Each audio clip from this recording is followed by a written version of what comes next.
Dona Beatriz was born near Mount Kibungu in the Kingdom of Congo, now part of modern Angola, around 1684. She was born into a family of Congo nobility and was probably baptized soon after, seeing as Congo had been Catholic for a while now.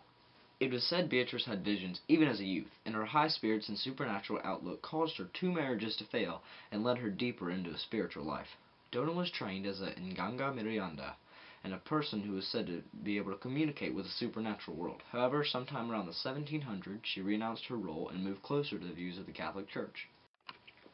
She got sick in 1704, and she claimed to have received vision of St. Anthony of Padua. In her dream, she died, and St. Anthony entered her body and took over her life. She began to preach, and Apolliana Mufata supported her, claiming that she was the real voice of God. She believed she had a special connection to God, among other things. She died each Friday and spent the weekend in heaven talking to God, to return to earth on Mondays. While in this state, she learned that Congo must reunite under a new king, for the civil wars that plagued Congo since the Battle of Mbwila in 1665 had angered Christ. She was ordered to build a specific Catholic government and unite the Congo under one king. She destroyed the idols, the various charms inhabited by spirits, as well as Christian paraphernalia. When she took her message to King Pedro IV, he considered it, but refused to hear her. She then went to visit his rival, Yao II. He also refused to hear her. However, in a short time she was able to gather a significant amount of followers and became a factor in the struggle of power.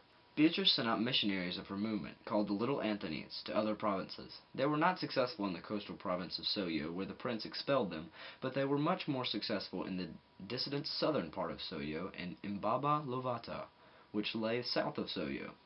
There they won converts, especially among the partisans of old Queen Susanna de Nobrega. Much of her teaching is known from the Salve Antonia, her prayer that converted the Salve Regina, Hail Holy Queen, a Catholic prayer, into the anthem of the movement. Among other things, the Salve Antonia taught that God was only concerned with the believer's intentions, not with the sacraments or good works, and that St. Anthony was the greatest one, in fact, a second God in addition. She taught that the principal characters in Christianity included Jesus, Mary, and St. Francis, were all born in Congo, and were in fact Congolese. She upbraided the Catholic priests for refusing to acknowledge this.